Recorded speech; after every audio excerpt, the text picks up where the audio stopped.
Chair calls up H.R. 2289 and asks the clerk to report.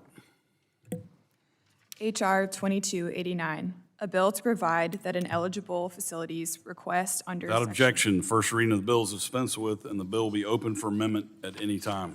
So ordered. Does anyone seek to be recognized on the bill? For what purposes does the gentleman from Georgia seek to be recognized? Mr. Chairman, I have an amendment in the nature of a substitute at the desk. Clerk will report the amendment.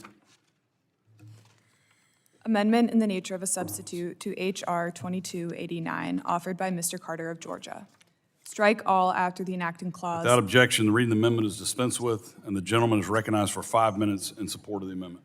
Thank you, Mr. Chairman. Mr. Chairman, I would like to thank all my colleagues for their work to lead on different solutions to lower barriers and streamline the processes for deploying broadband to all Americans.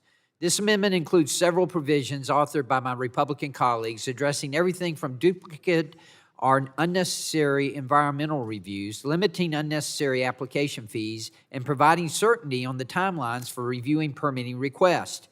At our legislative hearing, we heard from experts that broadband permitting remains a barrier to closing the digital divide. Today, we are taking an important step to unleash innovation and turbocharge public and private investment. First, my amendment would streamline the process for requesting approvals to deploy new broadband infrastructure, including wireless towers or structures, fixed broadband and fiber optic cables, and cable service provider requests. The amendment would require that application fees to review permitting applications are based on actual and direct cost, that providers receive a response within a reasonable amount of time, and that there are clear rules of the road for when these timeframes begin and end. And in cases where a broadband provider thinks they were wrongfully denied the ability to provide service, they can receive relief so that they can focus their time and energy on what matters most, connecting all Americans.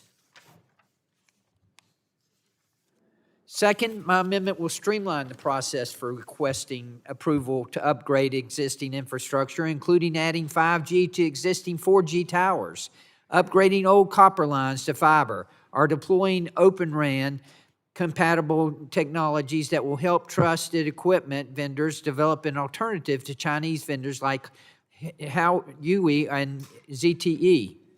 These changes will help limit the environmental impact of needing new infrastructure by encouraging providers to upgrade facilities in areas that have already undergone an environmental or historical preservation review.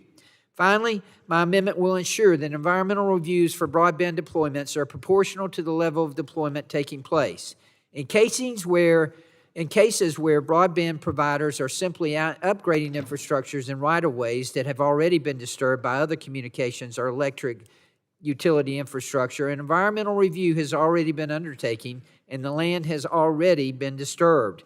My amendment would remove the requirement to undergo these reviews where broadband infrastructure is being deployed entirely in an area for which a review has already been conducted and infrastructure already exists. This includes waiving the environmental reviews to replace untrusted equipment that is eligible for reimbursement under the Secure and Trusted Communications Networks Act. This straightforward reform will remove a key barrier to broadband deployment, especially on federal lands where reviews can take more than 2 years.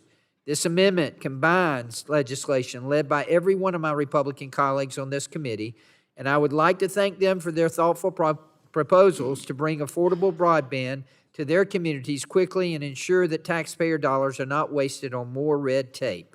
I urge my colleagues to support this amendment, and I yield back.